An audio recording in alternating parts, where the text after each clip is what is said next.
Close. Hey everyone, this is Robin from Designhill and your host for the day. I hope you and your family are keeping well and safe. I would like to welcome you for this session where we are going to talk about how to be successful in the digital world. Today's event is brought to you by Designhill, world's leading creative marketplace that caters to the creative needs of businesses and individuals alike, who can source high quality designs from professional designers and buy unique products created by independent artists. So, moving ahead, let me introduce our speaker for today. We have with us Tim. Tim is universally recognized as the world leading pioneer and exponent of social selling, and he is currently ranked number one by Analytica as the most influential social selling person in the world. He is also co-founder and CEO of DLA Ignite and co-author of best-selling books, Social Selling, Techniques to Influence Buyers and Change Makers, and S Marketing, How to Achieve Competitive Advantage through Blended Sales and Marketing. Hi, Tim. Would you like to say a quick hi to our audience? Hi, everybody. I'm really Tim, you are excited to on talk mute. to you today. Great. So before we start the session, guys, here is the big announcement. We are giving away certificates to all the attendees, but for that, you would have to stick till the end. So brace yourself and stay tuned till the very end. All right. So before we start the session, let's quickly look at what Designhill is all Need to get your about. parents off your back? Head to the world's #1 creative marketplace, Designhill. When I started my photography business, I needed something that said this was more than just a hobby. It's not a hobby, Mom. That's why I went to Designhill and got an amazing logo, super fast, at a price I could afford. The process was easy using Designhill's logo maker. Just enter the name of your business, then pick out a number of designs that inspire you. I'll pick this one and that one looks good. Then pick your colors or let the system decide. Add some more info like a slogan, the industry your business is in, and your budget. The logo maker, using machine learning and artificial intelligence, will design thousands of logo variants that you can choose from and adapt. In fact, I was able to get everything from business cards to t-shirt designs and complete social media, all with the click of a button. With that, I'm all set. Now everyone I meet knows I'm a legit photographer. Even my mom. It's real. That's decaf. Let the world know it's real and build your brand with Designhill.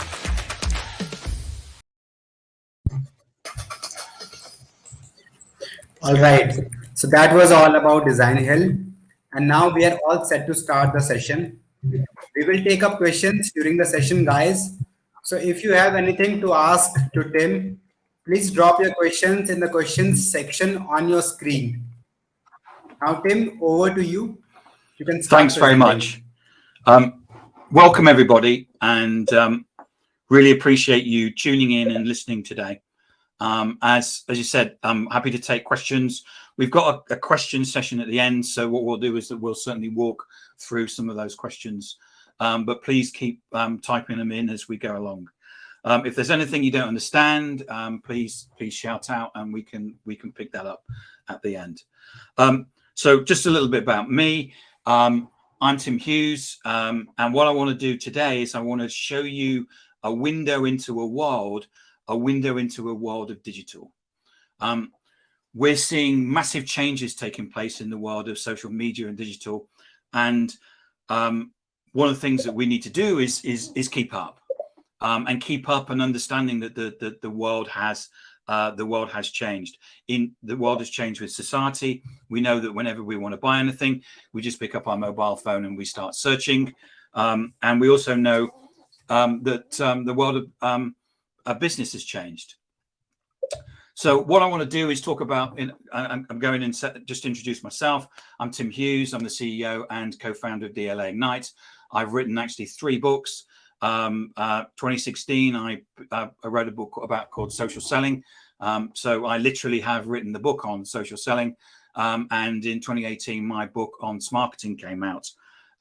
And I actually have a new book out, which is the Social Selling second edition. And what I've done is I've taken the first edition and actually updated. I've gone through the whole of the book and updated it to modern terms and ways of working. And I've also added an additional 30%. On top of that, what I've done is I've gone out to practitioners, so people that are doing this already. So the CEO of Cyberhawk, who we're going to meet during this presentation, he actually runs a digital organization. And what we're going to and what I've got him to do is talk about what that means. He started running a digital organization 18 months ago. So what I want you to understand is I'm not talking futures here. I'm talking about current. This is what people are doing right now. And if you're not doing it, you're lagging behind. Also in the book, I went out to 15 practitioners, and we've got people from customers, so from Telstra, Ring Central, Namos, and I've got other people to contribute to that as well. So we talk to a lot of organizations that, and they talk about this, which is the fact that the world has changed. They know the world has changed, but they don't know what to do about it. The people they have in the organization tend to reach for the toolbox, which is the same old marketing that they were doing before COVID. We know fundamentally things have changed. I don't travel anymore because I don't need to travel anymore. I didn't need to travel before COVID, but now it's actually accepted that I don't need to get on a plane and fly to India or Indonesia or those wonderful places that I wish I could fly to, but I don't have to. I can sit here in London and I can talk to you today, and that's accepted. The way that we run our business is that we're a virtual organization.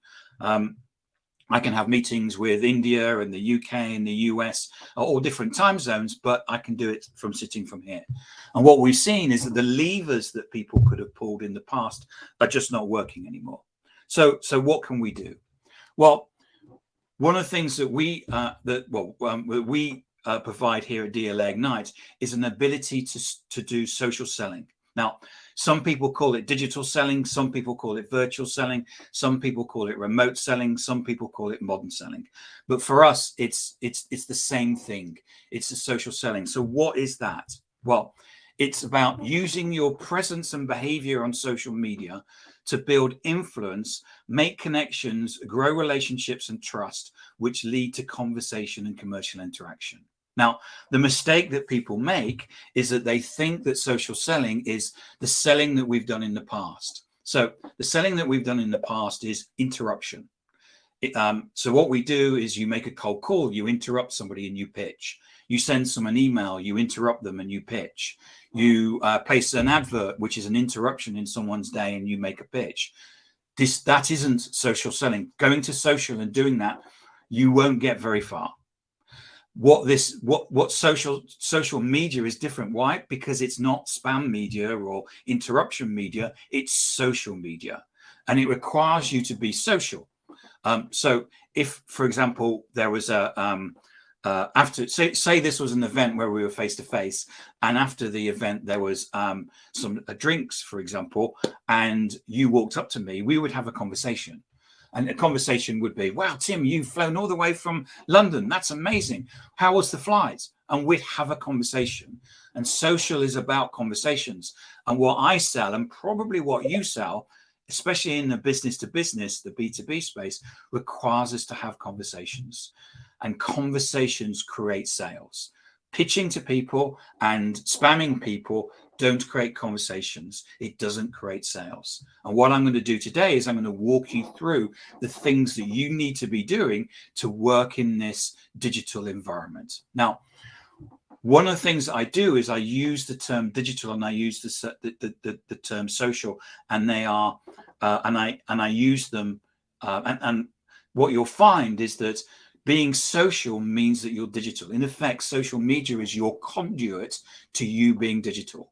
And what we now have is we live in both the physical world. We're walking the dog, we're feeding the cat, we're mowing the lawn or something like that. But we're also working in the digital world. The digital world is when we're on LinkedIn, when we're on Twitter, when we're on TikTok. And social media is that conduit between us and our digital twin, which is out there in the digital world. And you need to be making sure, just as much as you look after yourself in the physical world, that you are looking after yourself in the digital world. And I'm going to talk about that in more detail. So one of our clients, Telstra Purple, they actually went further than just looking at sales. They actually looked about rolling social across the organization. And they came up with this mission statement for the strategy they put together. And they said, a social organization, so this is an organization that uses digital. I'm not talking about non-for-profits here. A social organization sees social as a platform for closing the distance between clients, prospects, remote employees, and potential recruits.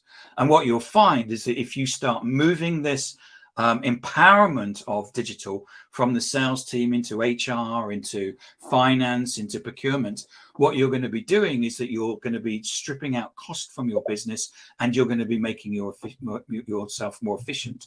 But what you'll find is that you'll close the distance between with clients and prospects. You'll close the distance with potential people that are coming to your organization. And this is a way of enabling you to transform your business to digital, not with IT, but with a human-centric way of the people and the process. So I'll give you an example. Namos, for example, they're an Oracle reseller. They have about 100 people in their company. We transformed their sales team. Within 2 weeks, there was a buyer on LinkedIn. They had a business problem. They were looking for that to be solved. They found the salesperson. They walked towards that salesperson and said, I think that you can solve my problem. Can you help me? Now, it's unheard of for actually a person to walk to a salesperson, but that's transformation. Most people, when they see salespeople, they go, I don't believe you, I don't trust you, and I don't want to go anywhere near you. And then what the salesperson does is pitch. And we all know that that's not what buyers want. Anyway, this buyer walked towards the salesperson. There was a conversation that went on between the buyer and the salesperson, as it's always done over the years, and that turned into a $2.6 million deal. They've subsequently taken another $500,000 out of that organization. So we're talking about people that are using this for to transform and get massive deals and opportunities. Basically, if you're not doing this, then you're not going to be picking up those opportunities. So let's look at some of the things that Telstra wanted in terms of their project. So, of course, what they wanted is pipeline growth and new customers. We all want new business. We can measure that. That's very tangible. We can say this amount of social media work enabled us to get this amount of revenue. And as a management team today, that's what leading management teams are able to do, is say, this is our investment in social media. This is the revenue that we got. But it also gets you visibility out there in the marketplace. And I'm going to talk about that in a little bit more detail with our Cyberhawk case study. It gets you trusted advisor status. So that means that you're going to get into deals far earlier. People are saying, you look like you know what you're talking about, just like the example with Namos.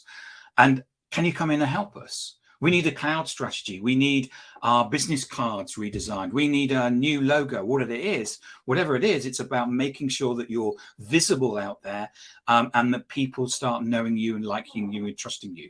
Not by spamming them, because you don't get trust through that, but by showing that you can actually help the organization. You can recruit and retain the best talent. One of our clients, who are called Display Technology, they're in Cambridge in the UK. They're now not using recruitment consultants or recruitment ads because they don't need to. This is just one of the ways that you've been able to strip out the cost and make yourself more efficient and actually recruit the best people. How are they doing that? Because they're active on social media and people see them and go, that's a company that I want to work for. Oh, that person, they've got a great diversity policy. That's the company I want to work for. And what you're doing is that you're sharing your culture and sharing the reasons that you ultimately people want to work out on social, and you will be found. It also social enables you to have employer engagement and a shared sense of purpose. When I worked in corporate, we implemented an internal social system. It was similar to what you may use Slack, and that increased the efficiency of our employees by 25%. So that's 25% more employees for free just by implementing a social tool like that. And of course, pipeline growth and new customers. So let's think about this. Let's look at the landscape that it is today. Most people are probably sitting out there and saying, well, we do social media already. What happens is that marketing do it. They put a post out every week and they send an email out, and we go and actually told to like it. I bet that's probably generating you very little at all. And the reason for that is that you're not looking at social media strategically, you're looking at it tactically. The output is basically a post. What you'll find with most employees at the moment is that their network is existing colleagues, old colleagues, and recruitment consultants. That's not the type of people that you're trying to influence. What you need to be doing is putting your content and putting your influence out there into the market to the people that you're trying to influence. And what we do is that we move an organization from thinking about social from a tactical point of view to actually using it to a strategic point of view. This is about getting the C-suite to understand the need for using social media and being digital amongst the people and the processes, and seeing it as an ability to make your organization more efficient. I don't know whether we're going to hit a downturn or a recession, but it will certainly make you ready for those sort of things by making you more efficient. So let's look at some of the data. So currently, I don't know if you know this. This is created by a guy called Simon Kemp. It's paid for by We Are Social and Hootsuite. If you don't know Simon Kemp, he's a great person to follow. He's based in Singapore because he produces all these, and he produces a report globally and per country as well now. Back in July, there are 59% of the world's population active on social media. The next report of this is coming out on the 20th of October, by the way, if you want to get up to date. Now, that means that in the past, we would have people saying, yes, Tim, this is all very interesting, but my clients aren't on social media. Well, they are now. And because buyer teams have got bigger, and we'll talk about that in a moment, maybe not one person in the buyer team isn't on social media, but the other 8 people will be. And there's a number of organizations, for example, Microsoft, for example, are using this as a way of finding people that are active and then using that as a way of putting content into the organizations that they're trying to target. So they're getting the content to the particular buyers and the stakeholders that they want. So what does an active social user mean? An active social user today uses social media for 2.5 hours. It's about 2 hours, 27 minutes a day. This is 59% of the world's population. 4.7 billion people use social media for 2.5 hours a day. The Philippines, I think I saw someone in the audience from the Philippines. The Philippines are the biggest users of social media. And I think it's something like 4 hours a day. That gives you some idea about the way that social media has changed the organization. The other thing is that the buyer's journey has changed. In the old days, when I first started in sales, the only way that you could get access to the knowledge of my products and services was to come to me as a salesperson direct. Now what we're able to do is actually go around salespeople. And in fact, we do go around salespeople. Gartners say that now the average buyer journey, when they first make contact with the customer, is about 57% of the way through the buying journey. So they've actually gone through the process of understanding what the requirements are, and you will have missed out on a lot of the early influence of the sale. There's also a recent report that came out on the 20th of September from IDC and SAP, and they say that 67% of buyers are now active on social media when they're actually looking for buying some sort of products and service. The other thing that's changed is that the number of stakeholders in a sale. So when I first started selling, there was probably one stakeholder in the sale. Now Gartner is saying that there's something like 6.8. If you're selling tech, it's sometimes like 10. There's a supply chain company, software company that we're working with, and they say that there's 100 stakeholders per sale. So they have to get round and talk to and build a relationship with 100 people. And as they point out, what they don't want to do is start the relationship by annoying people by calling them or sending them spam emails. What they want is a relationship, and an ability to do that, an ability to do that fast, and the ability to do that at scale. And then, of course, this happened. COVID hit, and we were going along, and while life seemed to have changed up until the point of COVID, I don't think people actually recognized. We saw an inflection point take place in October 2020, which was in the UK and most places across the world. There was a second lockdown. I think the first lockdown, what happened was that most people said,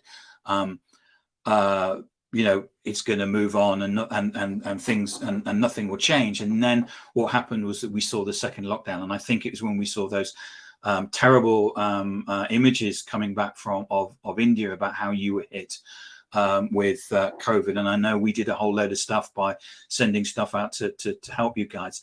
And I think that's what it really brought the message home, that the things had changed, and they're changed for good.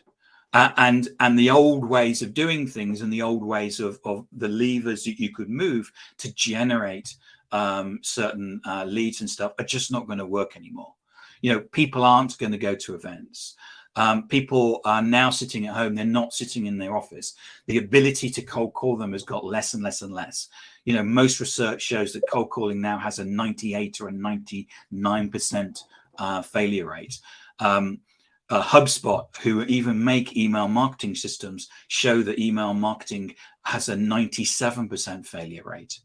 And there's a whole industry that's trying to prop this up by changing the way that you put the titles and stuff like that. But ultimately, you can't get away from the fact that the old ways are basically falling away. So everything has changed. They've changed in a certain way. So I don't know if you people out there know Top Gear. I think it's a global TV program. James May, the Stig, Richard Hammond. The thing about the program is that you remember the people. When we talk about maybe they were driving across the Atacama Desert, you don't remember which car they were in. What you remember is the fact that it was those people. And this is the thing that's taking place with media right now. So I don't know if anybody know, if you people out there know who this is. This is Supercar Blondie. She's an Australian. She lives in Dubai, and she's named Alex Hershey. She's the most influential person in the world to do with cars. She has 65 million followers across all of her social media channels. So if you're the CEO of Mercedes or BMW or Audi or VW or whatever, you ship the car out to Alex, and Alex drives it in Dubai because she is the person that's going to make or break your car. So what we're seeing is this change taking place through social media, that people are more important than the brand. Yes, Tim, but there's some really important brands like Nike. Nike is a really important brand, and they have 8 million 0.4 followers. And that's very true. The thing is, if they want to sell tennis equipment, they get Serena Williams in, who has more followers. If they want to sell basketball equipment, they get LeBron James in, who has 50 million followers. And if they want to sell football or soccer equipment, they get Cristiano Ronaldo in. And we did a piece of research recently. Cristiano Ronaldo has more followers than the top 10 brands in the world. So he has more followers than Apple and all of the followers that they have put together. And why is that? It's because personality beats brand every day. When I connect with you on social media, you're connecting with me. You're not connecting with my company. If I change jobs, the connection is still with me, not with the company. And what brands are failing to understand is that social media impacts us on a one-to-one personality point of view. It's not about the brand. It's about the person that you're connecting to. When I go on, research shows that when I go on social media, I'm not looking for brochures. I'm looking for a conversation. I'm looking to say, what's Tim Hughes posted today? I'm not looking to say what's DLA Ignite posted today, because you won't even know who DLA Ignite are. It's my company, but you'll know who Tim Hughes is, but you don't know who DLA Ignite is. And the thing is that nobody's interested in your brand, nobody's interested in your products, nobody is interested in your services. What they are interested in is you. You are your unique selling point. You have experience, you have skills that nobody else has. Nobody else in your competitors and nobody else in your company. You are the unique thing, and it is you out there which is the thing that people are looking for and are buying. And I'm going to show you more big details about that. So again, imagine you've got to get to the airport, and you've got to get there really fast, and you've only got two forms of transportation. You've got a bike, or you've got a car. Which one would you take? You would pick the car, of course. It's a prototype. It doesn't have an engine. And what we do in life is that we jump to conclusions. We extrapolate a bit of information. You come and look at my LinkedIn profile and you jump to a conclusion. And what we do is that we all jump to conclusions based on, and everybody's jumping to a conclusion based on your social, passive social presence. So your LinkedIn profile, for example, and your active social behaviors. So what you're posting. If you're not posting, you're going to be invisible, but let's assume that you're actually posting something.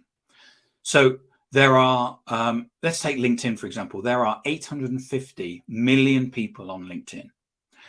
Your presence on social media is your shop window to the world. Every day, 850 million people walk past your shop window. And what do you think they think? Do they think, that person looks interesting? Do you know, I think they could help me. I think I'm going to go into the shop and see if they can. Or do you think they go, that person's a salesperson, I'm going to keep away from them? Or that person is clearly looking for a job the way they've written their LinkedIn profile. Or maybe they're saying, that person looks desperately boring, I'm not going anywhere near them. And that's the thing. What we're doing is that we're jumping to conclusions based on your presence on social media. So what can you do about this? And you can do this straight after this presentation today. There's a number of things that you can do. The first thing that you can do is to make sure that you work on your profile. So on the left-hand side, we have a classic profile, no picture, no header, doesn't say anything about the person. Or on the right-hand side, we have Catherine Cole.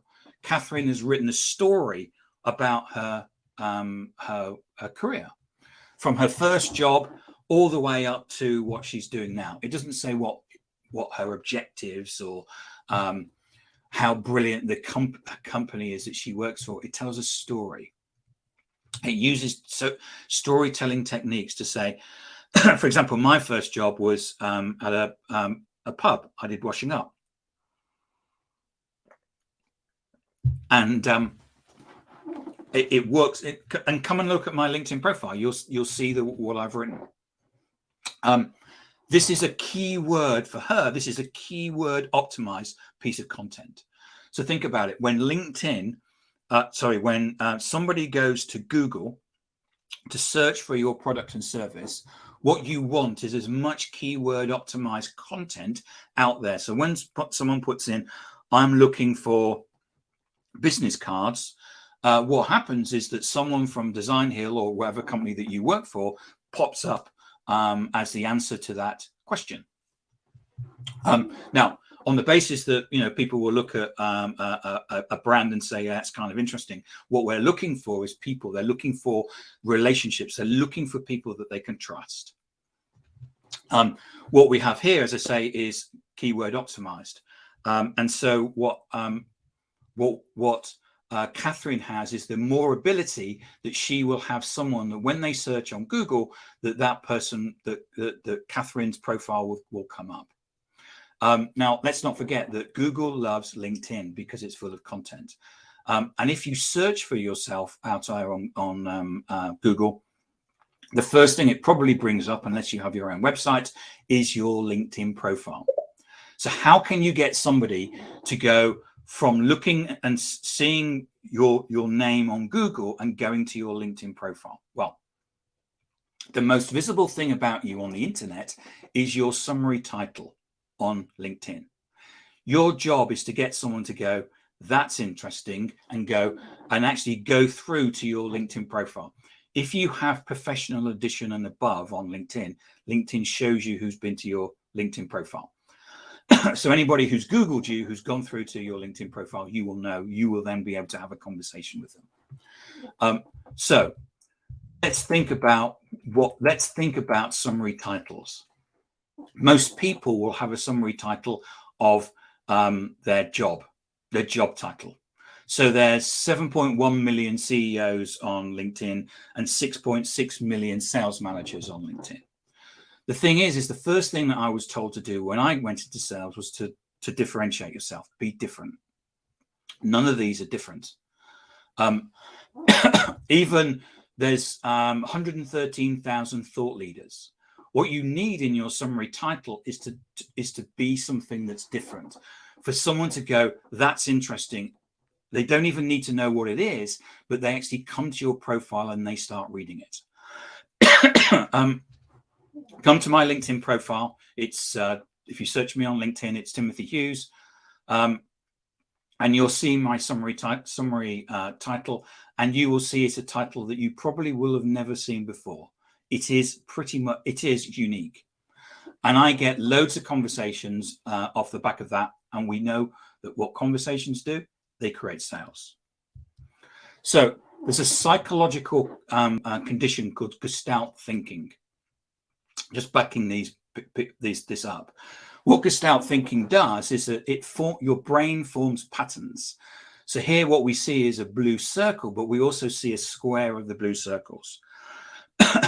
If we make ourselves different, what happens is that we change our win rate from 1 in 16 to 1 in 2. That's something worth having. There's also something called the Hedwig von Restoff, or the isolation effect in action. And there's two examples there on the screen where what happens is that the eye is drawn towards the images and the letters and the words, sorry, the letters and the numbers. And what the eye is drawn towards is the item that is different, that is isolated. This is what you need to do, because this to the buyer is what LinkedIn looks like right now. I'm pretty sure that the people watching this, you all look the same. you all have probably have not invested in your LinkedIn profiles. You probably have not invested in a whole bunch of things, but this is what your buyers or your future buyers and customers see right now, and it is totally confusing for them. So what can you do? Well, this is Cyberhawk. This is one of our case studies. This is the C-suite of Cyberhawk. They're a drones-based company. Chris Fleming is the CEO, and there's no secrets here. You can go and look at their profiles now on LinkedIn. Patrick Sciatro is the CRO, James Foreman, the CMO, Adam is the COO, and we also have the CIO and the CFO on LinkedIn. This is an organization that looks like people.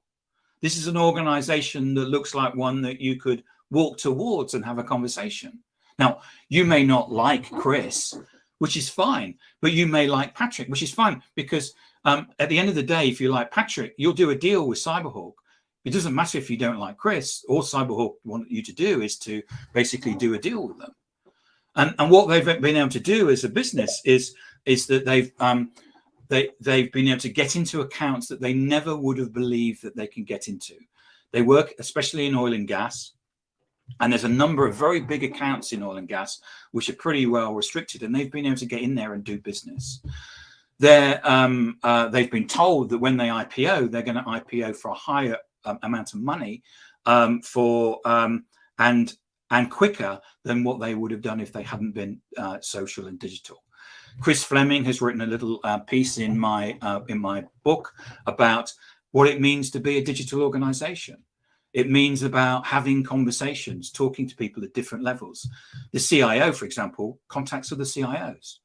And they talk about, oh, well, what system do you have for this? The CFO talks to other CFOs and says, oh, have you got funding? Well, where are you getting your funding from? So this is about using your network and being network enabled, not just in sales, but right across the business. It doesn't matter how small or big you are. I mean, Cyberhawk, turnover 25 million pounds, which at the moment is equivalent to about $25 million. It's not necessarily a big company. The other thing that they've done is that what we call digital dominance. They're now owning the digital narrative. By being empowered like this, they're pushing all the oxygen away from their competition. And in the digital space, they're the people that everybody see. They're the people with the content. They're the people with the network. They're the people with interesting profiles. We see this today as the starting line. Any C-suite business, doesn't matter how big or small you are, if you're going to be working in the digital world, walking digital corridors, having digital conversations, then that's the starting line that you need to be on. So let's look at some of the more things. So we've looked at profile and the importance of profile. The second thing is that you need a network. Your network needs to be as wide and as deep and as varied as possible. Why? Because you need to break out of the current network that you have, which is your colleagues and your ex-colleagues and recruitment consultants. You need to be connected to the people that you're trying to influence, connected to the people that you're trying to sell to, not in a spammy way by connecting to them and say, hey, I'm your salesperson, because people won't connect to you, because all you're going to do is then move the conversation onto sales. What you're looking for is to have conversations. And we back this up. This is from Eric Doyle. Eric Doyle works for me. And he has, this is from his LinkedIn profile. On the left-hand side, it's NCR. He's not connected to anybody. So the likelihood of him actually selling to anybody is very, very small. Whereas Wood Group on the right-hand side, I know that he's now connected to over 1,000 people. He's connected to the C-suite in the UK and the US. And this is what you need to do if you want to influence and build influence in organizations. So how do you do that? Well, two very, very similar posts.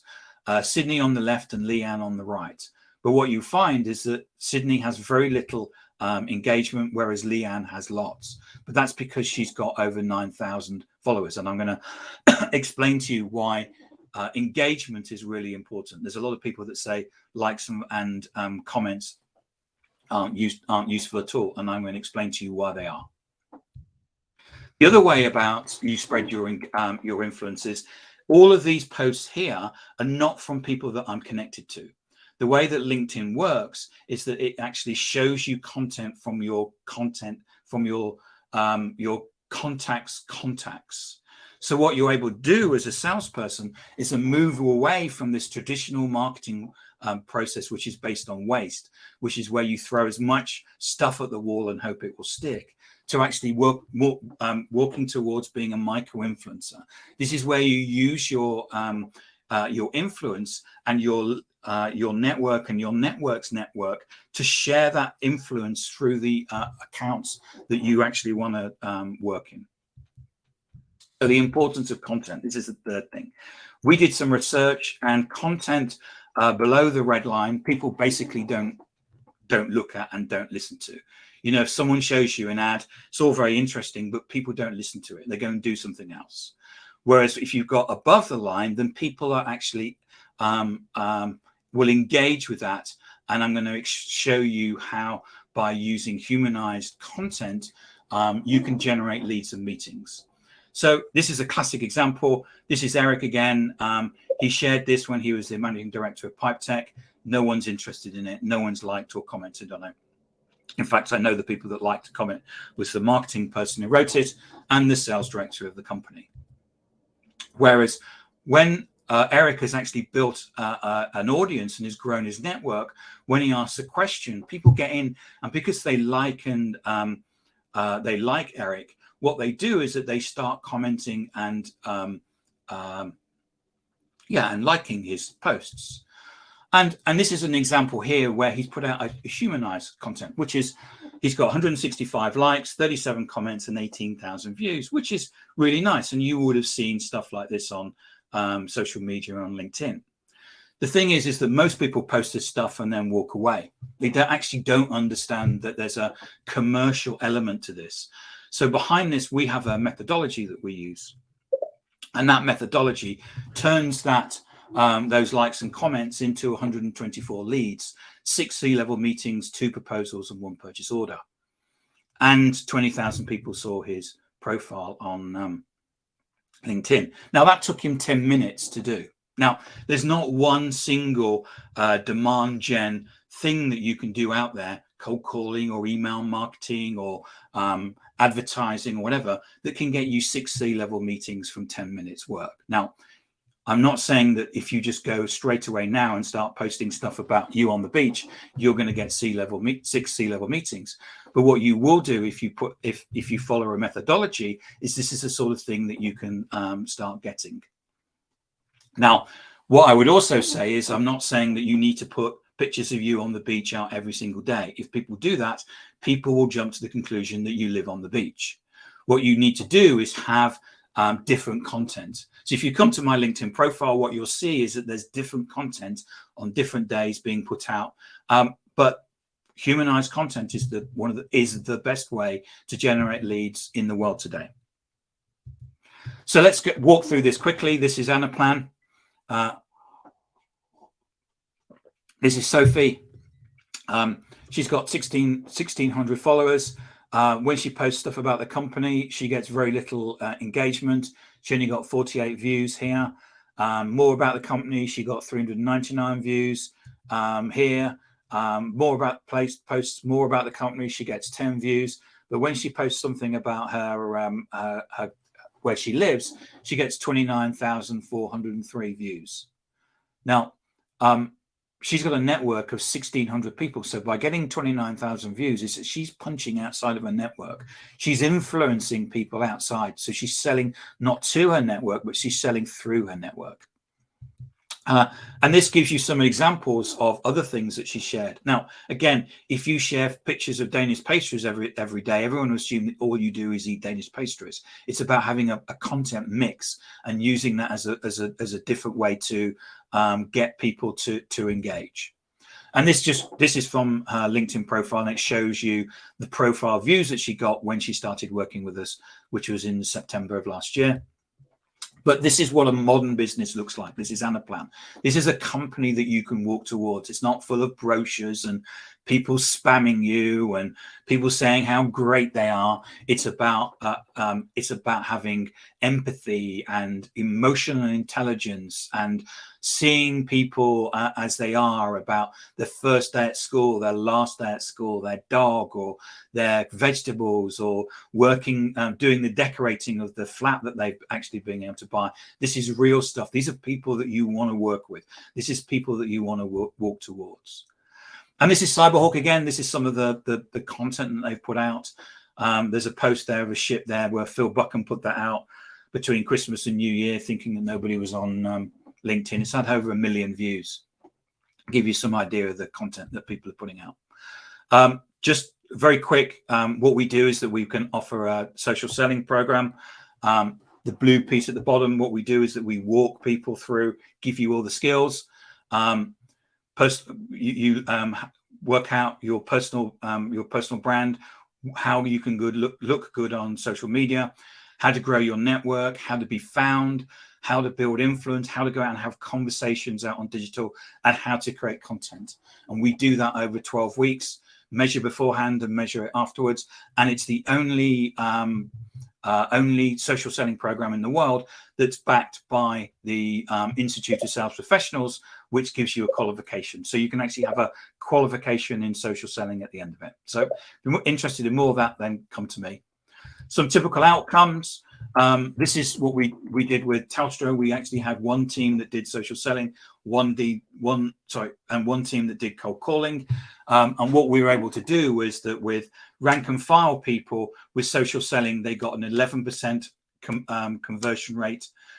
With senior technical people, they got a 23% more conversion rate over the cold calling people. With Director, they got a 42% conversion rate over the cold calling people. And with commercial people, they got an 18% above conversion rate over the cold calling people. So average of that is over cold calling, it's about a 25% conversion rate above cold calling. So that's what I wanted to do. We've got about another 14 minutes left. Love to take your questions. Yes, Tim. So thank you so much, Tim, for this amazing presentation. Let's quickly come to the questions tab. So we have at the moment 5 questions in the questions tab, and still Yep. we have 15 minutes to go. Okay. Let's start one by one. Yep. Yeah, we can take this question from Isabel. She's asking to share the name of the gentleman who produces global reports. Yeah. Okay. I need to write it on the slide. His name's Simon Kemp. I've just put it in the chat. Sure. Okay. Just if you carry on talking. Great. So the next question we have from I put Jelini. Simon Kemp's LinkedIn profile in the chat as well. Great. Thanks, Tim. And so we have this question from Jelini Ivy Dose. He wants to ask, is it all right to start a conversation about business with people you are not close to? Yes. I mean, the thing about social media is that you can get in contact with any of the people out there on social media. There's the only limit is what LinkedIn or what the social media platforms will restrict you to. If you take Twitter, it's a complete open platform, so you can contact anybody. The thing is that if you go to them and you say, "Hey, I'm Tim Hughes, and I've got something I want to sell you," you probably won't get very far, because at this moment in time, I don't know who you are. I don't believe you. I don't trust you.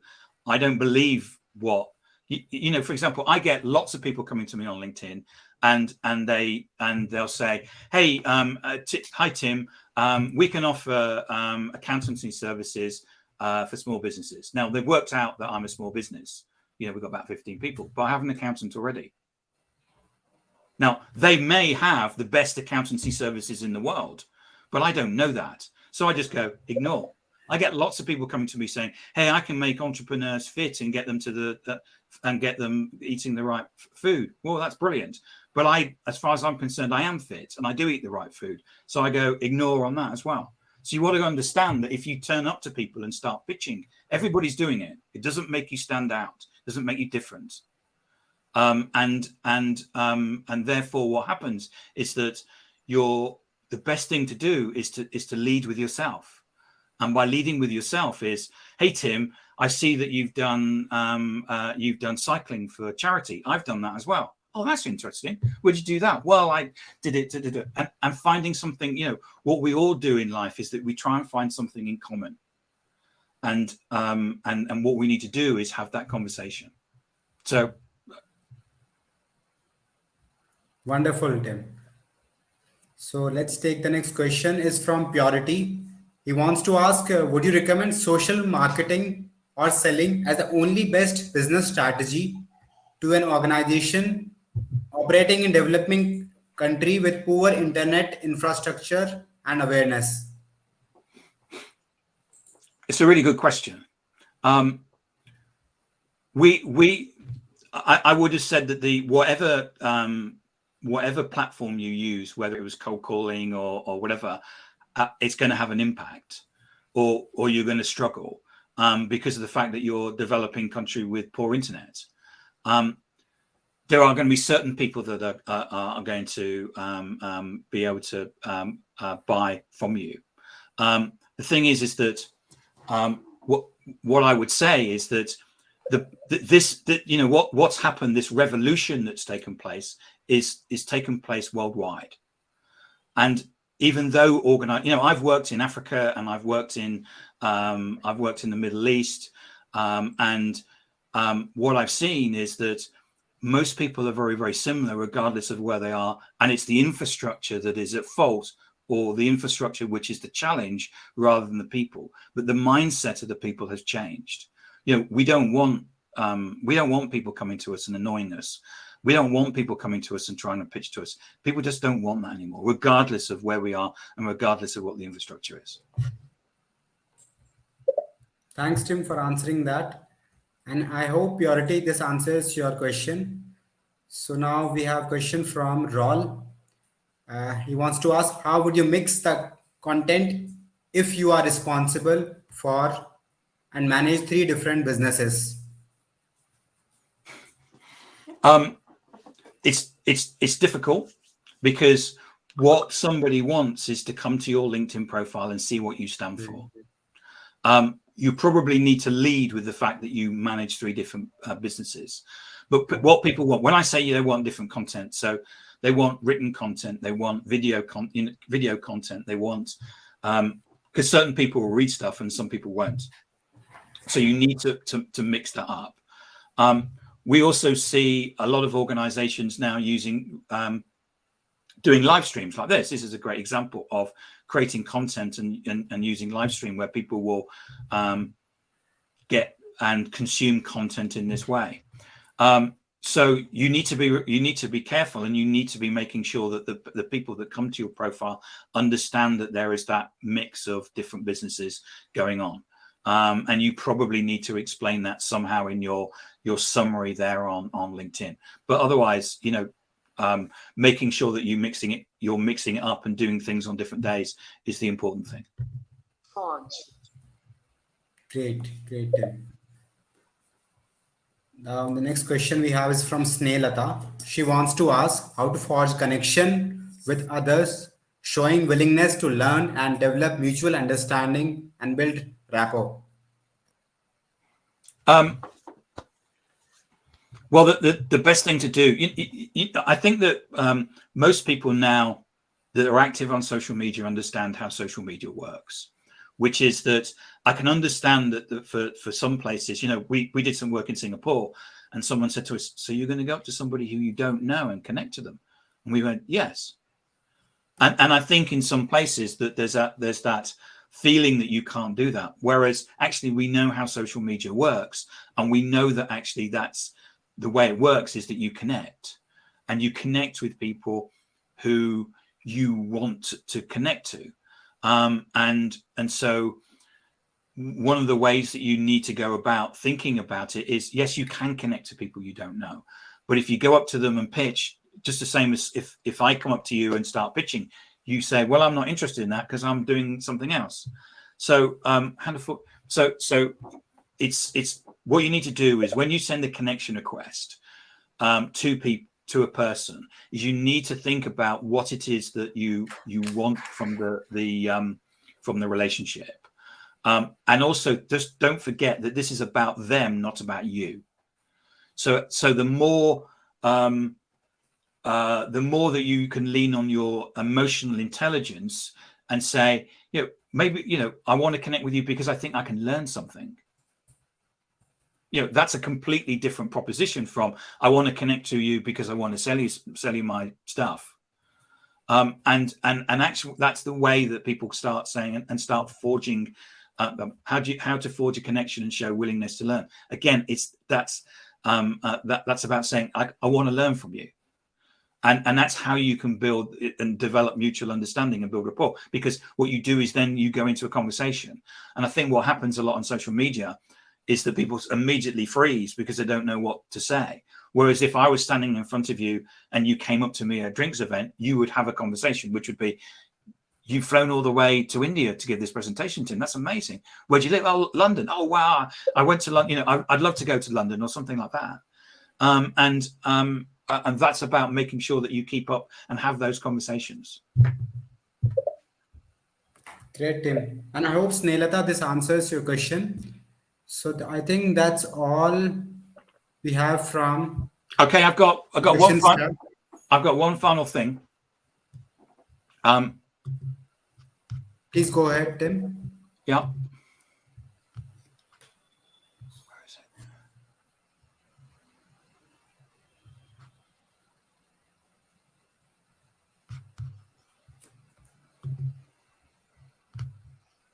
Did I switch it off?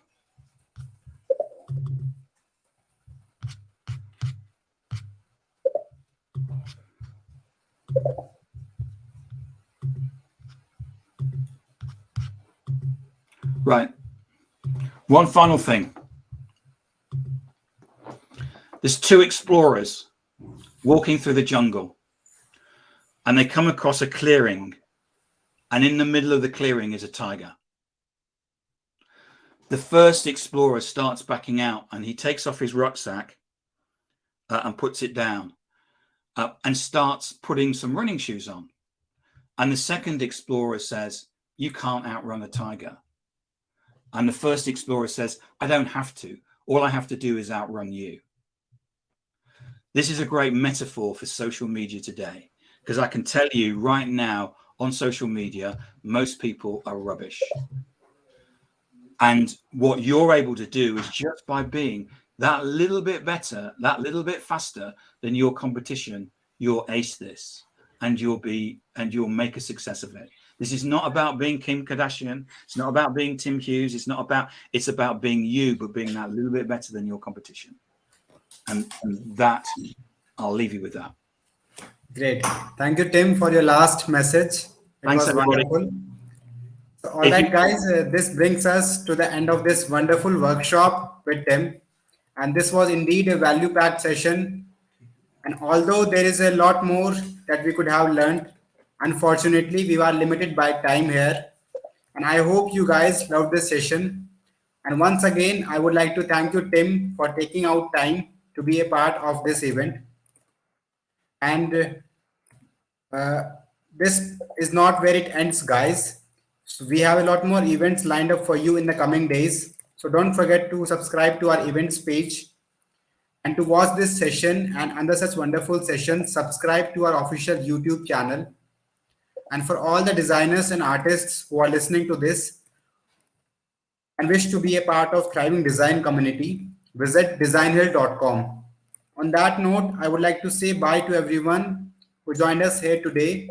Take care, guys, and stay safe.